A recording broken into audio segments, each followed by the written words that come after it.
Hello everyone, welcome to my channel. So guys, आज हम inorganic chemistry का topic ले रहे हैं, molar ratio methods, continuous variation method. ठीक है, इसको हम शॉर्ट में क्या कहते हैं, जॉब्स मेथड भी कहते हैं। आ रहा है समझ में? तो आपका एग्जाम में इस तरह से आएगा, molar ratio method, continuous variation method, या तो फिर शॉर्ट फॉर्म में जॉब्स मेथड भी आएगा। अगर इन दोनों में से कुछ भी आता है तो आपको क्या लिखना है, यही टॉपिक लिखना है। ठीक है, यही आंसर लिखना है। तो चलिए वीडियो को स्टार्ट करते हैं। और चैनल पर नए हैं तो प्लीज़ चैनल को सब्सक्राइब कर दीजिएगा, बेल आइकन प्रेस कर दीजिएगा। और एमएससी केमिस्ट्री और सेमेस्टर के नोट्स परचेस करने के लिए आप मुझे व्हाट्सएप पे मैसेज कर सकते हैं, डिस्क्रिप्शन पे पर्सनल में शेयर कर दिए है। तो चलिए आगे देखते हैं जॉब्स मेथड क्या होता है। तो क्या कह रहा है, यह एक स्पेक्ट्रोस्कोपिक विधि है। ठीक है, क्या है, एक स्पेक्ट्रोस्कोपिक विधि है जिसमें कॉम्प्लेक्स निर्माण में ऑब्जर्वेशन में चेंज आते हैं। ठीक है, जैसे कि यहाँ पे कहा गया है कि एक स्पेक्ट्रोस्कोपी मेथड है या विधि है जिसमें क्या होता है, जो कॉम्प्लेक्स जो निर्माण होता है उसमें जो ऑब्जर्वेशन होता है उसमें क्या होते हैं, ऑब्जर्वेशन में चेंजिंग आती रहती है। ठीक है, चेंजिंग होती है। यह विधि का उपयोग उसी समय किया जा सकता है जब एक ही प्रकार का संकुल यौगिक बनता है। ठीक है, अब यहाँ पर मालूम मान लीजिए एक मतलब कि एक ही प्रकार के कॉम्प्लेक्स बन रहे हैं, तो उसमें जो डिफरेंस हम या चेंजेस हम लाने के लिए, या चेंजेस हम जैसे मान लीजिए एक ही प्रकार का है तो उसमें जो डिफरेंट हाँ करने के लिए हम जॉस मेथड का यूज़ करते हैं। आ रहा है समझ में? ठीक है, किसी भी विधि में जब कोई कॉम्प्लेक्स बनता है तो जब कॉम्प्लेक्स एक ही जैसा बनता है तो उसमें जो चेंजेस हम करने के लिए हमको पहचान में आने के लिए जॉस मेथड का यूज़ हम कर सकते हैं। अब इसमें मेथड दिया गया है किस तरह से होता है। तो फर्स्ट है, इस विधि में धातु आयन यानी कि मेटल आयन व लिगेंड के 10 विलयन बनाने होते हैं। ठीक है, इसमें जो धातु आयन होते हैं या मेटल आयन वो लिगेंड के 10 विलियन बनाने होते हैं, जिसका टोटल वैल्यू 10 ml होना चाहिए, जैसे यहाँ पे दिया गया है। ठीक है, मतलब हमने क्या लिया, 10 परख नली ले ली जिसमें 10 ml होना चाहिए। ठीक है, किसका लिया हमने यहाँ पर विलियन, धातु आयन व लिगेंड का हमने 10 विलियन ले लिया। ठीक है, यहाँ पे इसका कितना होना चाहिए, 10 ml होना चाहिए, जब से SN क्या है, यहाँ पे 10 है। फिर मेटिलेशन विलियन यहाँ पे 9 है। ठीक है, ये 1 ये 0, और लिगेंड यहाँ पे हम इस तरह से ले सकते हैं उल्टा। ठीक है, इस तरह से। तो ये जो है इसका स्क्रीनशॉट ले लीजिए और इसको आपको एग्जाम में लिख कर आना है। ठीक है, तभी आपको ये पूरे नंबर मिलेंगे। सिर्फ थ्योरी लिखने से कभी नंबर नहीं मिलती केमिस्ट्री में, याद रखिएगा। ठीक है, आपको इसके में जैसे कि एनर्जी लेवल वगैरह है, इसका डायग्राम है या रिएक्शन है, वो आपको शो करनी ही पड़ेगी। अब आगे देखते हैं। आगे देखते हैं, लिगेंड का विलयन की सांद्रता क्या है, Cl है। धातु आयन यानी मेटल आयन की विलयन की सांद्रता Cm है। और विलयन की जो सांद्रता है वो क्या है, Cl Cm बराबर हम क्या लिखेंगे, C।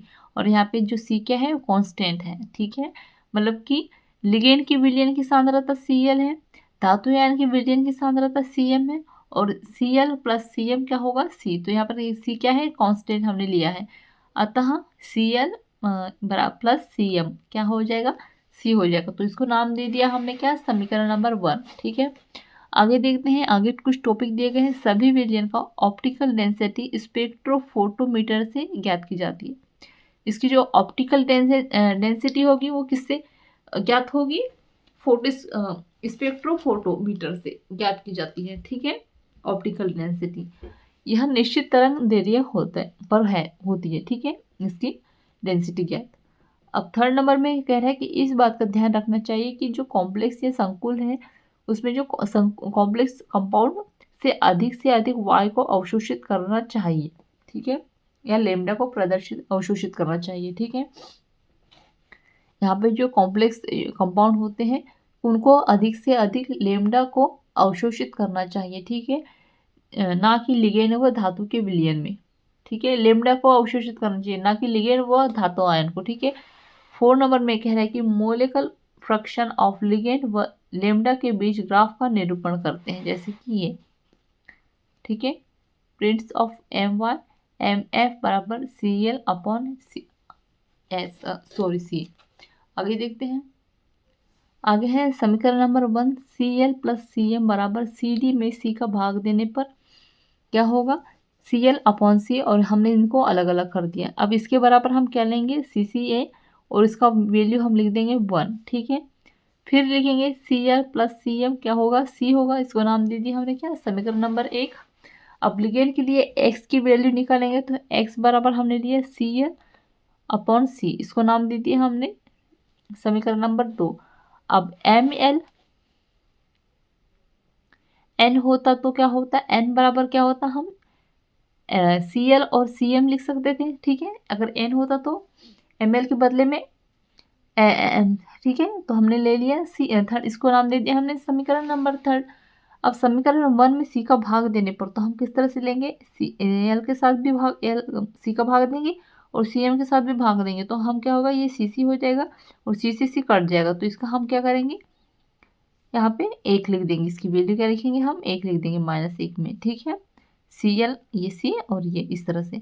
अब समीकरण नंबर 1 में देखेंगे x plus Cm plus C बराबर 1 और Cm माइनस C, और इसको हम कर देंगे 1 माइनस x, ठीक है, इधर हो जाएगा। इसको नाम दे दिया हमने क्या, 4। आगे देखते हैं। अब Cm और Cl के लिए वैल्यू निकालेंगे तो Cm का निकाला हमने और यहाँ पे x बराबर हम Cl से लेंगे तो Cl अपॉन C, इसको नाम दे दिया हमने सेकेंड, और इसको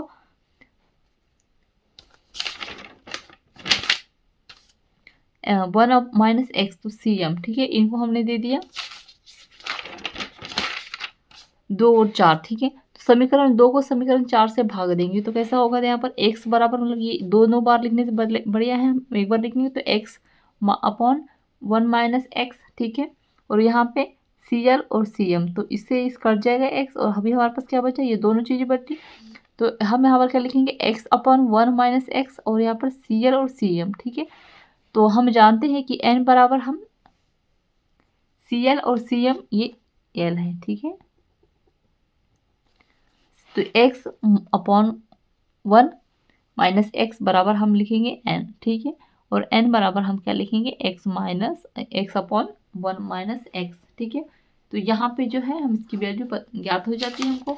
तो गाइस यहाँ पे जो है हमारा टॉपिक एंड होता है। सो आई होप आपको नोट्स काफ़ी अच्छे समझ में आ गए होंगे। सो प्लीज़ चैनल को सब्सक्राइब कर दीजिएगा, बेल आइकन प्रेस कर दीजिएगा, और MSc केमिस्ट्री और सेमेस्टर के नोट्स परचेज करने के लिए आप मुझे व्हाट्सएप पे मैसेज कर सकते हैं, डिस्क्रिप्शन पे व्हाट्सएप नंबर शेयर कर दिए हैं। Thank you.